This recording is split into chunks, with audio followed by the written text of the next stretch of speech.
Hello, everyone, and welcome to this episode of Build St. Louis, the regional podcast that's capturing and sharing the very heartbeat of construction. I'm your host, Kerry Smith, owner of Construction News and Review, or CNR Magazine. And with us on this episode is Jeff Kiefer. He's the National Director of Commercial and Industrial Sales at Milwaukee Valve, which began in 1901, by the way. That's certainly a multi-generational company.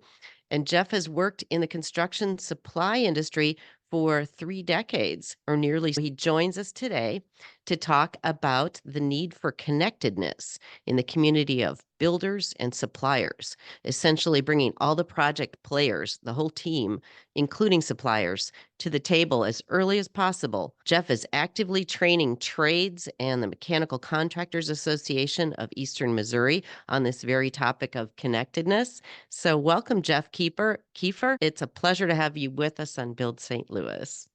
Thank you, Kerry. I'm really glad to be here. Thanks for the opportunity. Oh, you got it. So tell us more on a high level about the value of, I love how you call it true connectedness between builders and suppliers. What does that look like? How does it manifest on a high level, and why is it important? I think that there's more to everyone's effort out there. We all play our part. And I think from the highest level, looking at the goal to build something, we all play a small part, but the goal ultimately is to build something. And it takes a lot of coordination and collaboration.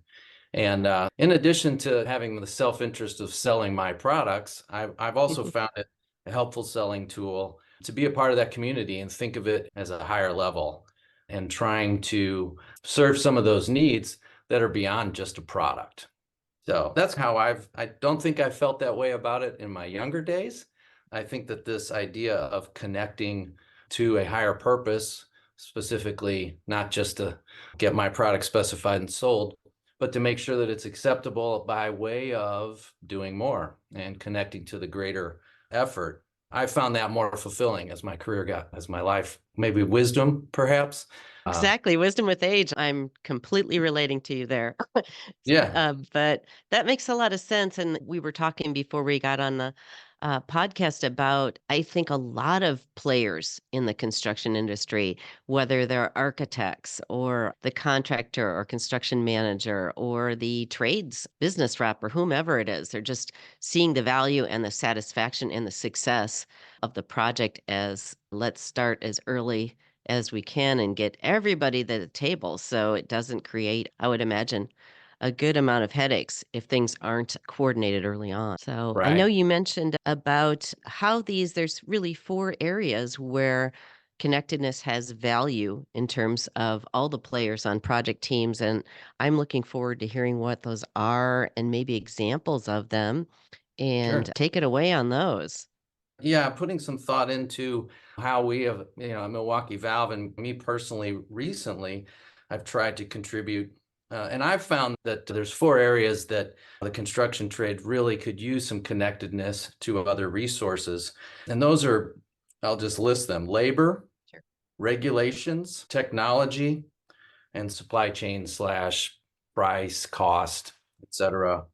Sure. And those are 4 places that are always changing, evolving, moving, and in some ways, some of those, especially on the labor side, is an area that is affecting everyone. It's a challenge for my company as a manufacturer, as well as the customers I sell to in the supply chain and the construction industry. Any way we can help each other in those 4 areas. And I've found training to be an integral part of helping folks with labor. Once you've onboarded new people, they need to be trained. And that's a big task. It can be expensive. It can require a lot of staff. And why not use your suppliers to come in and train you on the equipment that they're installing or products that they'll be servicing? And if Very it's good. time is money, right, for a project and a contractor and an owner, so if they can bring in you all rather than the on-ramp, the time it would take for them to become experts to the level they need to be, that makes complete sense. Yes. And so some of the training we've done is in the local union trade organizations, Local 562 in St. Louis. Myself and others, I'll be doing some training there early April, but I'm not the only. There's folks in my trade that sell products like mine or equipment or all different types of products that do training in those organizations, as well as continuing education credits for local engineers. There's a company in St. Louis that does steam laboratory training. They, as well as Milwaukee Valve, have been connected with the MCA in Eastern Missouri, doing trainings through their organization as well. And then that other one I mentioned was regulation. That's something that occasionally there are some regulations that change, whether it be the changes to the Safe Drinking Water Act, maybe about 10 or so years ago. And more recently, there are some regulations affecting places like Colorado where they're implementing regulations to reduce the greenhouse gas emissions that are very significantly going to affect the building trades there and the equipment used to meet those regulations. Training in that regard also helps level up the knowledge of what's new and what's coming out to meet regulations like that. When you're speaking, I thought about things regionally, and I didn't think nationally how certain states really are going to have to rise to a new standard quickly with everything that's being rolled out with that's a perfect example of Colorado with the greenhouse gas emission standards. So Right. your phone must jingle from particular states and companies and contractors and projects that are maybe did anticipate or didn't how those regulatory changes are going to impact the very nature of what they're doing. That might be one that doesn't affect the use or technology of my products, but it definitely affects the people that we sell to and the customers. So those that own and operate buildings that may or may not meet these emissions requirements, it's going to affect us all, and the contractors that install equipment that may change over time what equipment they install to meet those regulations. So while it may not change whether or not a Milwaukee Valve is used in that building or not, it is affecting our customers. And anywhere that where they're affected, we should have the same interest. That's how I feel. Wow. Yeah, great point. I think the third one you spoke to was technology and how connectedness has value in that component of a project. And boy, that seems like an obvious, but I would love for you to fill in the relevance on that point. Yeah, thanks. I think fortunately, there are some technological advances that come along from time to time that are a big advantage to us, whether it's environmental or just doing things more efficiently. So new products do come along from time to time. And some of those new products are created in order to meet a new regulation. I'll give a couple of examples. The HVAC, the popularity of VRF systems, variable refrigerant flow. That is another way to control temperature in a building. It's an example of a new technology, although it's really not new, but it is growing in popularity in the United States now. And so training about those systems, installation of them, maintenance of them is important. And I've seen distribution and manufacturers of those systems and products do that training with the trade. The VRF technology, is that like a component of heating, ventilation, and air conditioning, or where does that commercial level refrigerant come into play? The system has been used residentially, and it is growing in popularity on the commercial side.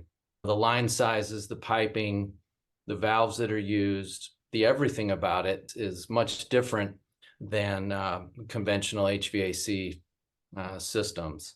So there's always new technology like that. Another one would be plastics. As long as they've been around, there's still some new places for plastics to be utilized where they weren't before. So you're seeing some larger diameter pipe sizes with a fusible or fusion piping that can be connected with fusion rather than, in some cases, rather than steel pipe. The acceptability of that product is growing, and it most definitely requires training. And I'm seeing manufacturers and their representative agencies doing this training with the trades. And you're talking about folks that have been welding and threading, mostly welding, in some cases grooving and connecting pipe of steel material, now looking at how to use plastic in that same application. It can be a cost savings, especially on the labor side. You're not carrying as heavy a material. I'm not an advocate for either piping material. Right. I'm not selling either one. I don't have a skin in the game there. It's something of value to customers, end users, and and the folks installing, and requires training for them to be able to know how to install it because it's a much different process. Those are a couple of examples. And then not to rush you at all, but I know the fourth one is anything with supply chain these days, the past 4 years intrigues me. How can we, mean the project team, work together and be connected on that topic and not leave it all to those who have to procure materials? I think the supply chain was one of the things that myself and all of us really took for granted, because when just-in-time delivery is the norm and what everyone expects, it's never a problem until it's not in time. And the testament to the global economy, or at least the economy we operate in, our supply chain was pretty bulletproof until it wasn't. But that's an ongoing thing, and I think an ongoing focus on it would be helpful. I was recently in a meeting where someone within our company was speaking to the fact that the Panama Canal for a period of time didn't have as much water in it, and so it was passing about half as many ships, which meant import was having to go another route. So being ahead of the curve on those things for the construction industry would be beneficial.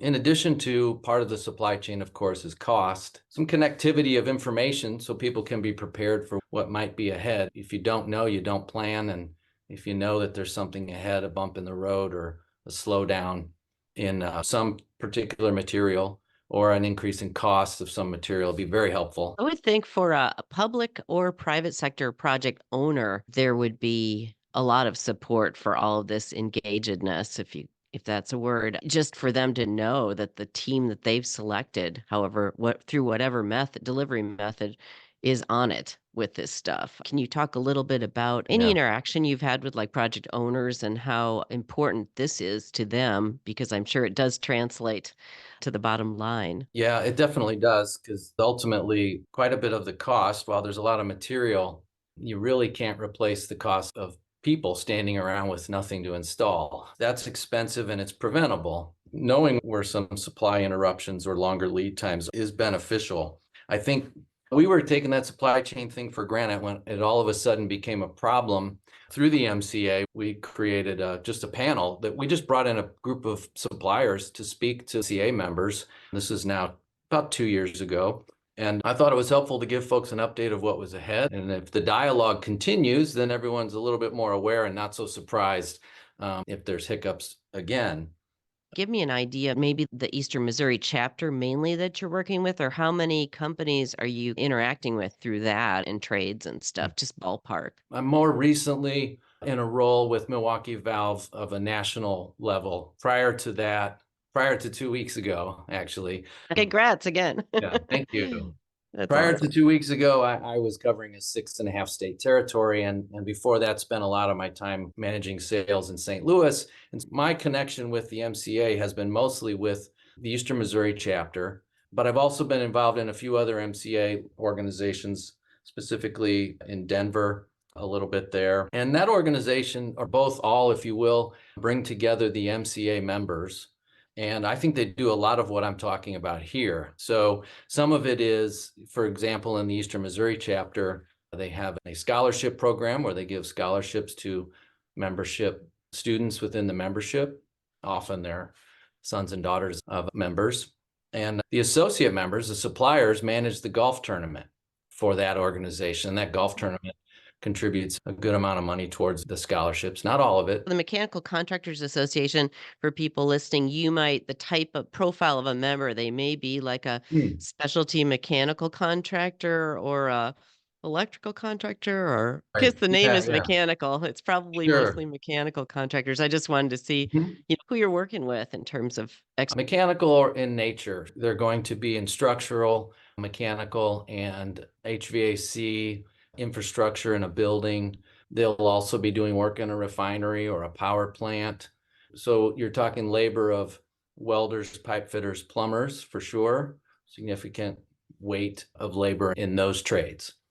Yeah, that really helps me understand the value of why you're devoting time working with that organization. Gosh, I could ask you questions all day, but I'm going to keep you from actually doing your expanded role that you just received. That's fantastic. We'll look forward to checking back with you, Jeff, because now you've got that truly nationwide perspective on what's going on, and really, truly appreciate that. And I learned before we came on the air that Milwaukee Valve Your manufacturer has been around since 1901. That's a pretty Yeah. long track record for what you do. That's right. And we're part of a larger organization now, but still family owned even. So we're still a privately held family owned business. We're very proud of that. And it really still feels like we're working for a family business, although we're part of a larger one, it still feels like it. Awesome. Talk about connectedness.